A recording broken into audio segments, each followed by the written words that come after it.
boys and girls. Welcome back to Rat Rod Build School of Rat Rodology, and a little shop where dreams come true.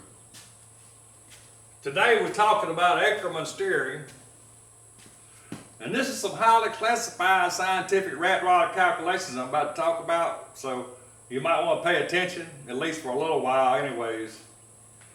But you ever wonder why your hot rod or your rat rod, when you take your tie rod and move it from the back and move it to the front to make a suicide front end, and you wonder why when you turn a sharp curve it feels like you're hitting the brakes and the tires are scrubbing?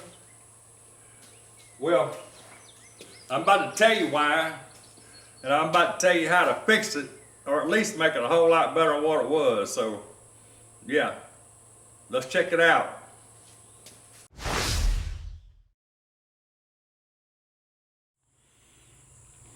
Okay, the Ackerman steering thing, I'm gonna see if I can explain that so a normal redneck like myself can understand it. I'm gonna do my best. So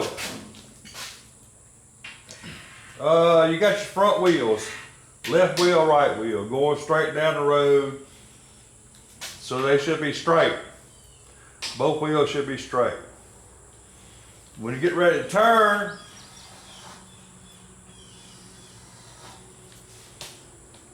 then both wheels got to turn, but if you notice, this inside radius is tighter than the outside radius.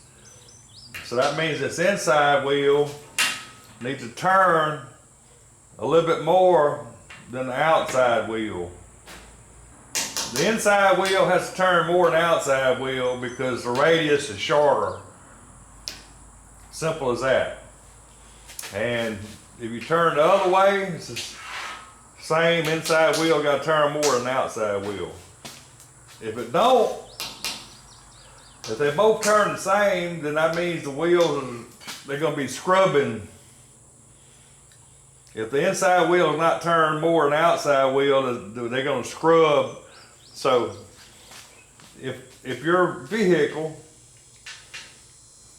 scrubs when you turn a sharp curve, like the front tire is trying to slide, that means the Ackerman is out. Basically is what that means. If you got a straight axle, here's the left wheel, right wheel, this is straight axle. In my case, this is a 47 Ford truck. You got your spindles,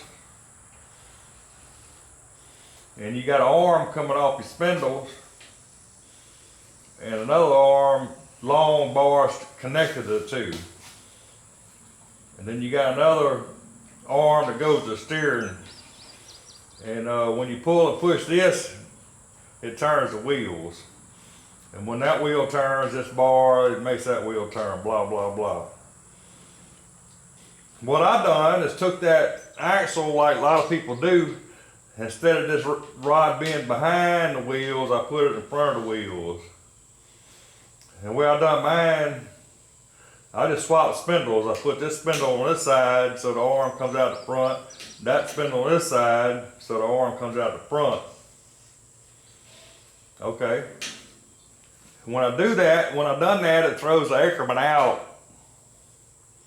Because the Ackerman is set up on this truck for the arm to be behind the wheels, behind the axle. You got your rear end, back wheels, something like that.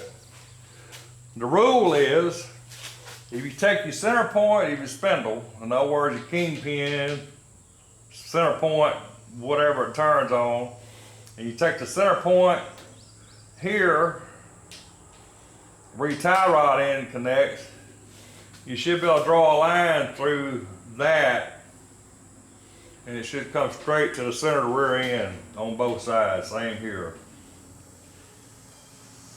Something like that. If you got that, then your Ackerman is going to work, then the steering is going to work correctly. The problem is when you turn it around and you put the arm in the front, if you draw a line through this, you way outside the rear tires. It ain't even close. So that's why the Ackerman is out on my truck, and most people that has what they call a suicide front end, they take the axle and turn it around, or they take swap side with the spindles or whatever. That's why they scrub when you try to turn. So in order to correct that, you have to take these arms and either bend them or make new arms that comes, you're gonna have your brake rotor here. You need this tie rod in to be as close to that brake rotor as possible. So you need to either bend that arm so your tie rod comes here, or build a new one. And that still, even when you do that, if you draw a line through that, it's not gonna, still ain't gonna come to the center of the rear end, but it's gonna be a whole lot closer than it would be if you left it like it was. So what I gotta do, I'm gonna build new arms, and I'll show you on the truck in a minute. So I'm gonna make new arms so I can get mine as close to the brake rotor as possible, the tie rod in. So I could get this line to come, it's gonna come in right inside the rear wheels on both sides when I do that, which is not gonna be perfect. It's not gonna be in the center, but it's gonna be a whole lot better than what it was. Now this is gonna be hard to do with the camera because the camera angles and all that stuff is hard to see. Not like being in person looking at it. So I'm trying to explain it, and I'm gonna show it the best I can. But you can see that this arm, if you draw a line between this arm and that, you're gonna be out that way. And you need to be toward the middle of the rear end as much as possible. So in my case, I could either heat this arm up and bend it to get that tie rod in as close to that rotor as I can get it. And another thing I wanted to say is this, what I'm talking about works with these old straight axles where you got one rod goes, ties the spindles together. It's not the same theory if you got a independent, later models independent suspension where you got multiple arms here, and you got your pitching arm, and you got your idle arm, and you got several arms. All that's a totally different thing. It works totally different. You can. I don't have these bolted down yet, but I mean, you really tell it there. You can really see that outside wheel is turned a whole lot more than this one, which is not good. It's scrubbed big time going around the curve.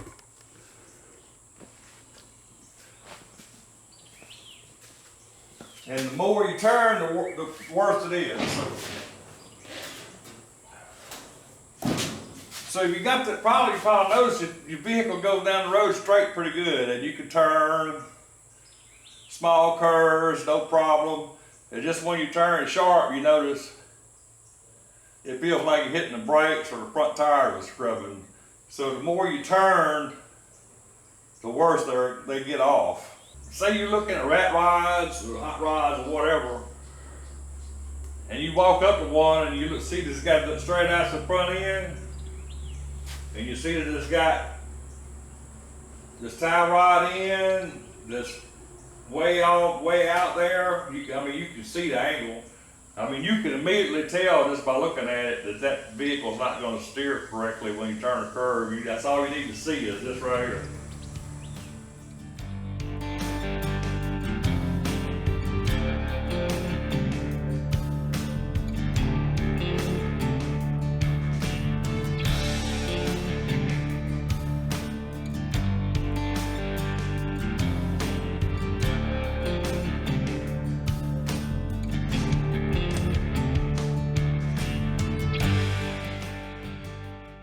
So now that I got my spindles off, I can correct that. Like I said, I could heat this up and bend it, and that will work. But the problem for me is, these are not the same. These two totally different. The way the truck's set up, If it was both like this, I wouldn't mind bending it and go with it, but since they're both different, and that's gonna be on the part of the truck sitting out there, everybody's gonna be looking at it, it's gonna stick out like a sore thumb.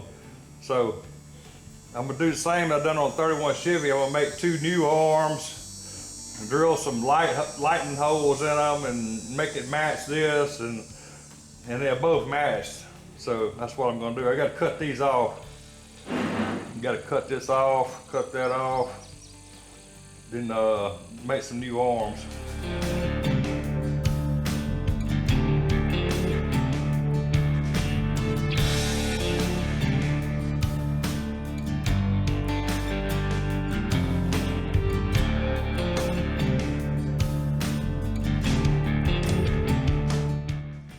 So what I've done, I got the brake caliper bracket on,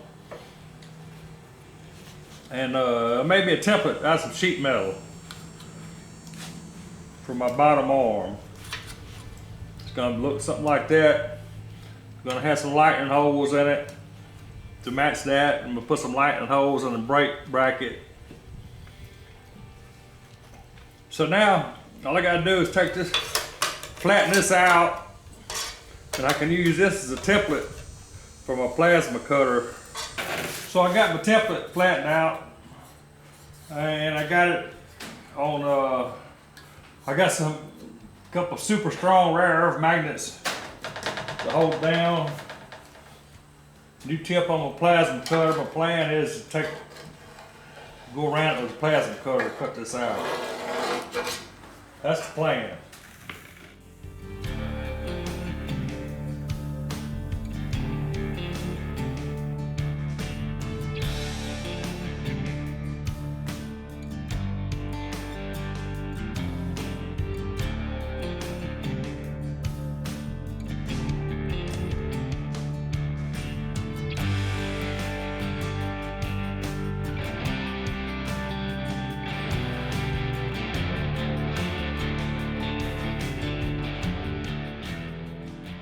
Alright guys, I'm about to take my homemade toe in checker and set the toe in on this thing.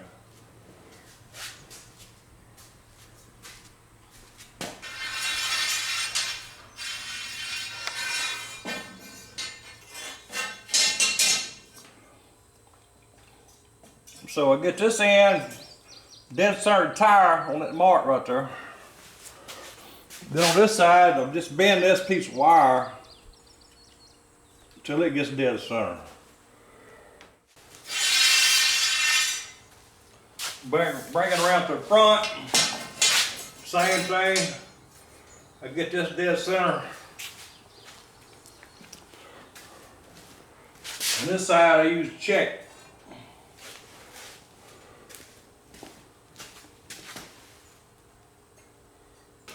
So you see I'm dead center there. And this side, I got about 1/8 toe in. That's exactly what I want. So if I didn't have that, I could adjust my tie rod and then put the tool in the back again and back in the front. Keep doing that, adjusting, moving this back and forth till I get it just like I want it.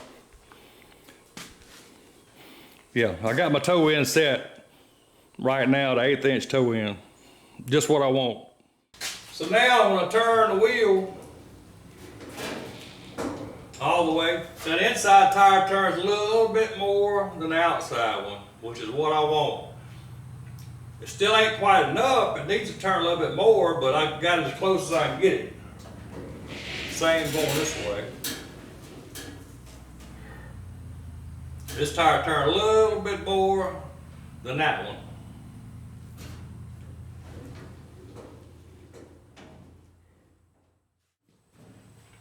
Obviously I couldn't get that tie rod over far enough to make it perfect.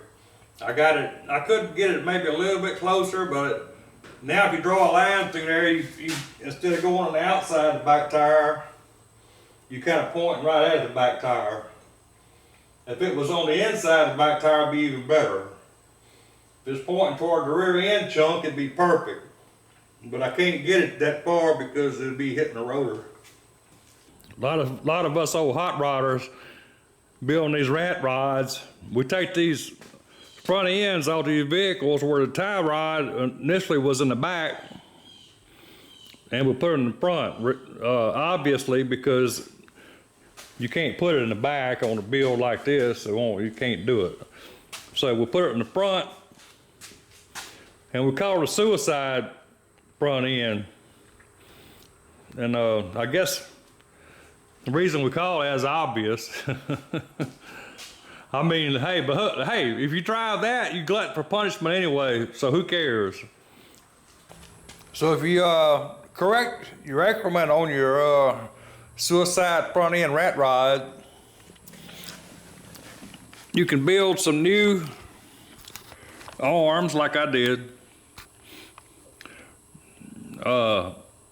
Learn from my mistake. Well, it's not a mistake, but this could be a little bit closer. You know, 3/8 of an inch or so, which would help a little bit. Or if you just want to take the arms already on there and just bend them, just heat them up and bend them to get this tie rod in as close as that rotor as you can get without it, you know, within a 1/4 inch so it won't rub it. And yeah, you can heat them up and bend them, the original ones too. But being that the left one and the right one was different, not even the same, don't look the same, I went ahead and made some new ones. And plus I wanted some cooler looking ones with some lightning holes. And all this is gonna look a lot better when I rub silver over that black when I get done painting. So yeah, you can make some new arms, or you could take the ones you got and bend them so there's a tie rod in as close to that rotor as you can get. And your vehicle will drive a lot better if you do that. Take my word for it. So guys, before I end this video, I just want to make a statement. The reason I started this channel, the reason I do these videos is because I want to share what little bit of knowledge I have with the rest of the world. I guess you could call it a bucket list thing or whatever. Yeah. But the problem is, I don't have a whole lot of subscribers, so YouTube don't recommend my videos to a lot of people. So in order to fix that, you got to help me out. Hit the like button, and if you hadn't subscribed already, hit the subscribe button. And YouTube will recommend it to more people. The more likes, the more subscribe, the more YouTube will recommend it. Because believe me, they got a lot of hot rods and rat rods in the world that's got this Ackerman steering problem. And it's a real simple fix, but they just don't know how to fix it. So if they happen to see this video, then they know how to fix it. So you can help me to help other people by subscribing and liking the video. Simple as that. Alright? Good deal. Alright, boys and girls, we getting it. We just ain't got it yet. Appreciate you. See you next time.